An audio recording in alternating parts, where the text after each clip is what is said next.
It's believed that over 90 million Americans own some form of cryptocurrency in one way or another, and Trump actively courted that voter group, or at least that group, during the election. On top of that, crypto super PACs were among the biggest players in the 2024 election cycle. Get this, at least as we know it right now, spending over $130 million. The top race for them in terms of spending, Bernie Moreno, who was successful in ousting the Democrat, long-term Democrat, Sherrod Brown in Ohio. He was a leading critic of the crypto space. All five, by the way, of the top candidates supported by the crypto community either won or are currently leading in their races.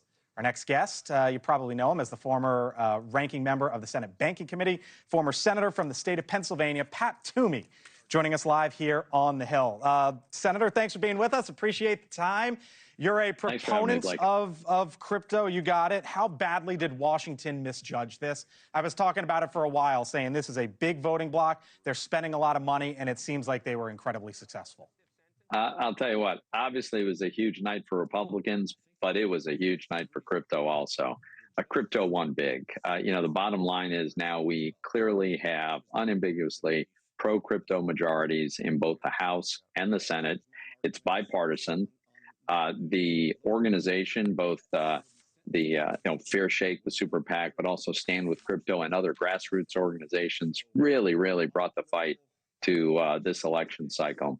As you pointed out in opening up on this, defeating anti-crypto folks like Sherrod Brown, defeating them with pro-crypto people, it's a big change, and no one is going to fail to take notice. Donald Trump was campaigning on this. Here he was in a Bitcoin bar in New York during the cycle. Watch.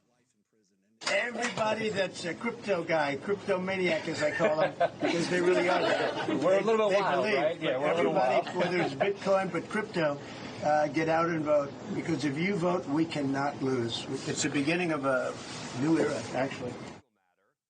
All right, so here's what he's promising. Launching a strategic national cryptocurrency stockpile, firing Gary Gensler. That'll happen. Gensler's, he's gone.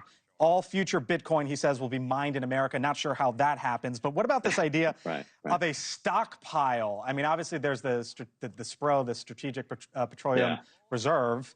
And is there going to be something here with crypto? How does that work? Yeah, so that's what the president has said. We haven't seen details about what does that look like. We also have effectively a strategic reserve of gold, and that makes a lot of sense. It serves as a sort of a backstop to the currency. God forbid that we need that, but we would have a non-dollar denominated, non-fiat currency asset that could be sold if it were necessary. And one could imagine that Bitcoin could play a similar role. I think we want to be careful how many strategic reserves we have. We've seen the current administration manipulating the oil reserve for political purposes, but it's an interesting idea. Here's your old colleague, Senator Cynthia Lummis. We're going to be building a strategic Bitcoin reserve. Her idea is to buy 1 million. There will be about 21 million in circulation when all is said and done. Right. It's getting close to that number at this point in time. As you know, if you do some just back of the envelope math, Senator, that'd be about $75 billion in current terms. What would you say to folks who say, wait a minute, we got a $35 trillion debt. Should we be spending on this and doing this? Yeah, look, I mean, it's a fair consideration. I think we should have a debate about this. Why would we do it? What would the purpose be? Is it a reserve to defend the dollar should that day come, God forbid? What's the real intent?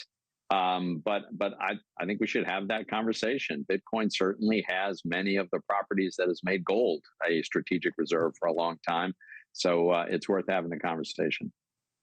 Pat Toomey, thank you for being with us here on the Hill. Appreciate the time, sir. Thank you for watching. And make sure you go to joinnn.com to find NewsNation on your television provider. And don't forget to click the red subscribe button below to get more of NewsNation's fact-driven, unbiased coverage.